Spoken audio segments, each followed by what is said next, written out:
So there are two types of bases, pyrimidines and purines.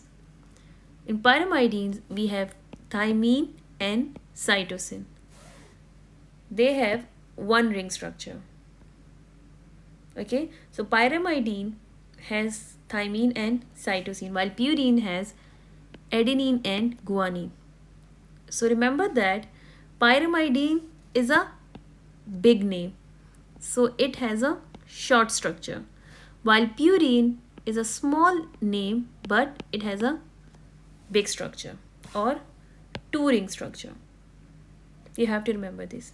Pyrimidines are thymine and cytosine, and purines are adenine and guanine. And here we are talking about in DNA.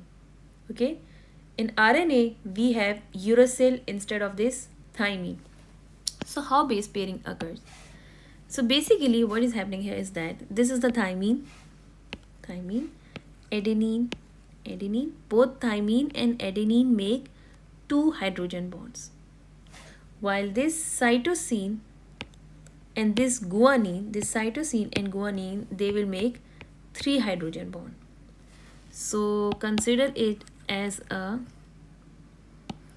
one strand of DNA and the other strand of DNA.